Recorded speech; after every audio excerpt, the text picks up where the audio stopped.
Hi guys. Welcome. Welcome to another episode of Diet Wellness. Yep. Your Diet and Wellness Center. Yes. With Lydia K and Lex here. Okay. We've talked about carbohydrates. We've talked about fat and oil. We are talking about minerals. Okay, last time we spoke about vitamins, Exactly. essential vitamins. Yeah. We talked about the fat-soluble vitamins and the water-soluble vitamins. Yeah. Well, basically, minerals are not minerals in context of what soft drink. Not soft drink. Because for those who are not in Nigeria, it's commonplace to if you go on the street and you say you get a few kids and you say, no, hey guys, let me get you guys some minerals, soft drink or what you call soda. And they just start jumping. They minerals. So that we don't mean minerals in that context. Oh, yeah. We mean minerals in the context of nutrients. Some of which are iron. Magnesium, calcium, manganese, zinc, potassium, and the list goes on and on. So most times we are not able to produce most of the minerals required by the body. We have to source them from other food sources. You understand? And for instance, calcium. You get a lot of those from your dairies, like milk, full cream milk, not sugar coated milk, full cream rich milk. Forget about the fat meat of full cream milk. It's a lie. It's a lie. If you're gaining weight, there are other factors. We're going to talk about that. We'll get there. But how do you know you're deficient in some minerals? Because one, a lot of people can't remember. I know we're all taught in primary school, secondary school, so and for some reason, a lot of people just don't. They don't factor it. I'm very sure like 99% of Nigerians don't really care about it.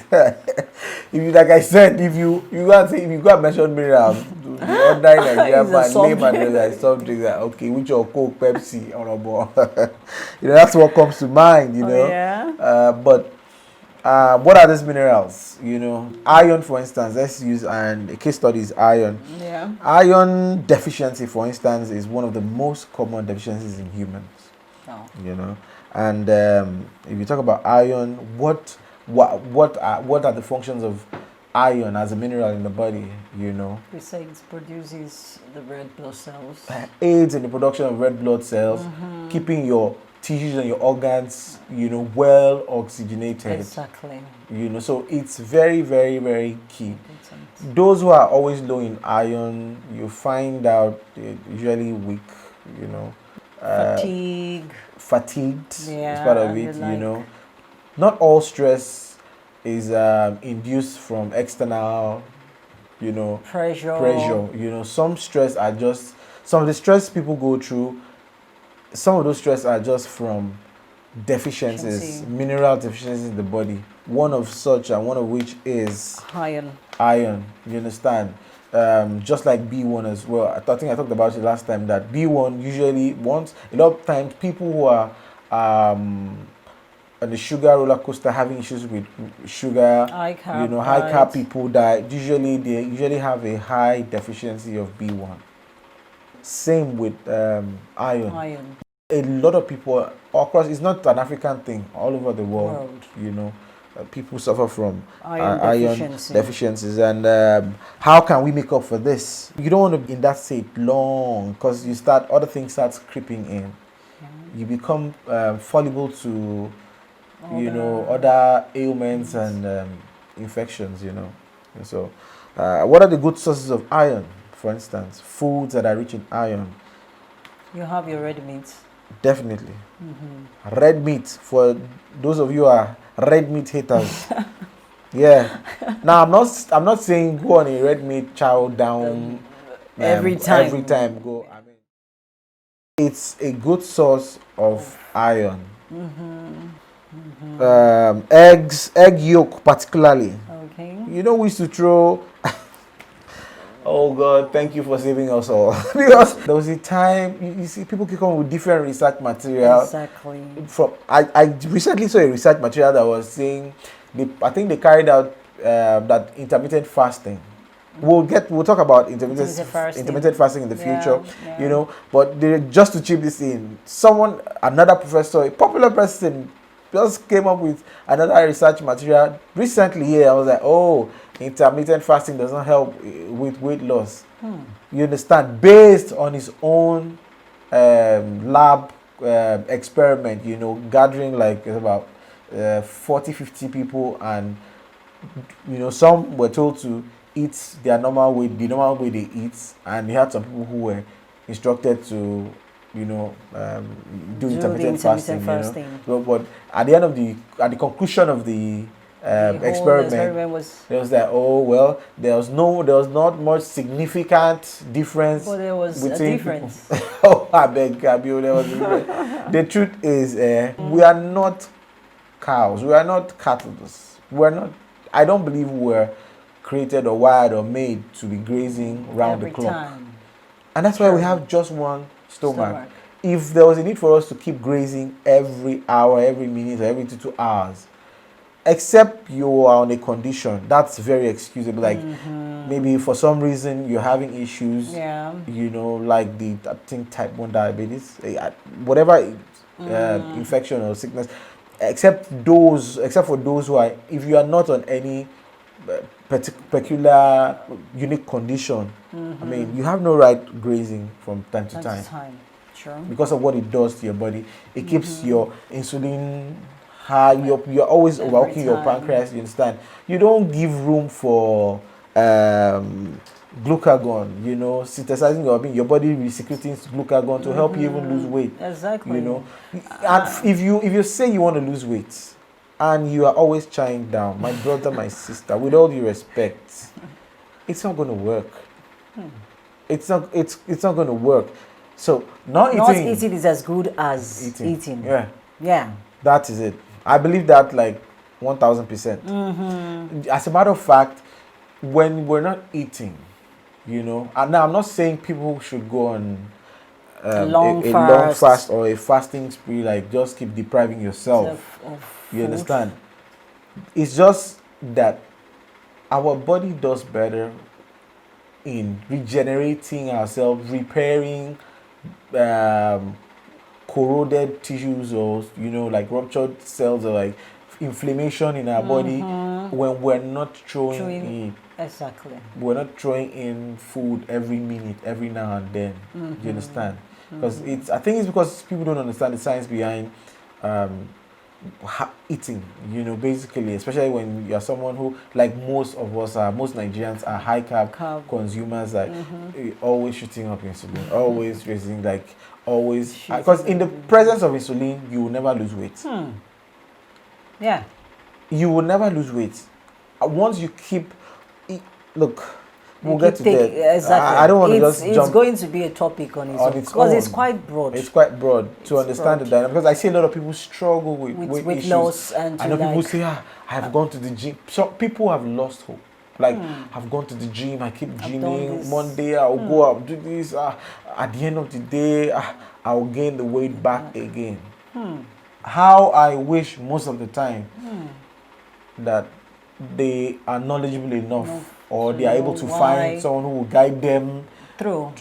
You know, because the key thing there is knowing what works. First, understanding your body type. Sure. You understand? Yeah. Some people are naturally obesogenic, you know, while some people are not. You know, so it's when you understand your body type. Yeah. And for most people out there,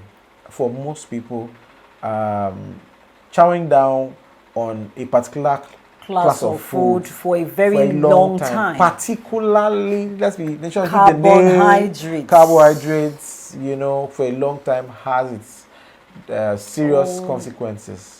You know, weight gain is there. You know, a lot of the struggles. Exactly. I mean, don't take my word for it. If you have kids, look at your kids. If you feed them with cereals, Monday through Friday, They are always on cereals before they go to school. Wow. You stack up their bag with all the sugary sweet biscuits, and they get to school, they chow down on that, they come back.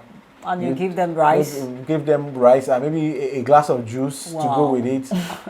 You're knocking these guys, and you keep seeing them Oh my God. looking rosy. Say, oh, look at my pikin, they grow big, go. Look at the kids are grown up, they're looking fresh, they're looking They are round. well fed. And not knowing that, man, if you know the strange, the one of the frustration with diet is it's a lifestyle thing. It's and as humans we are patternistic in nature. That means once we there's a tendency to repeat our actions. You know, it's like a loop, something you've done before.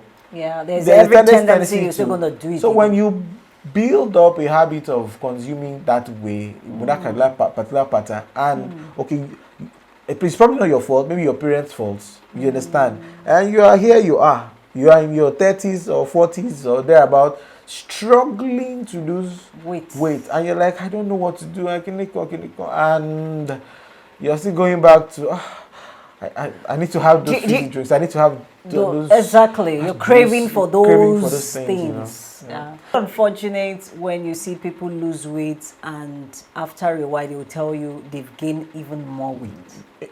It's usually like that. And I'm like, it doubles.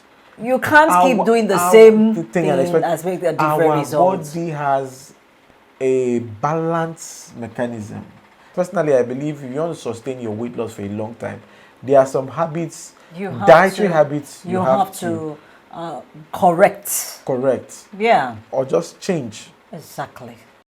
I once told a friend who I was consulting for, and I was like, okay, look, you've been eating carb all your life. You're like 4 decades on earth, dude.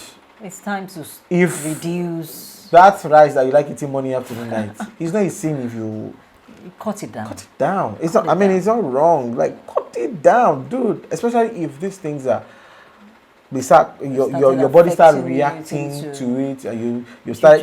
You've been so used to consuming it that your body becomes intolerant of it. Wow.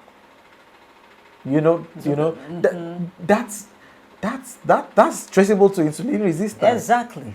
Because there's so much glucose mopping up and moving into the cells, and it can be... The bodies have started struggling. Do you understand? PCOS, polycystic ovarian syndrome. So many research work pointing to high insulin in the body. For anybody, I would always recommend check with your doctor first and foremost, but be very sure to help yourself if you're going through that, any form of, or you know someone who knows someone who is going through a situation of PCOS. Try it. Just try it. It won't cost you anything. Dietary sugars are not essential. It's not a must. Your body can always synthesize the required glucose as long as you're consuming your proteins and your fats and oil.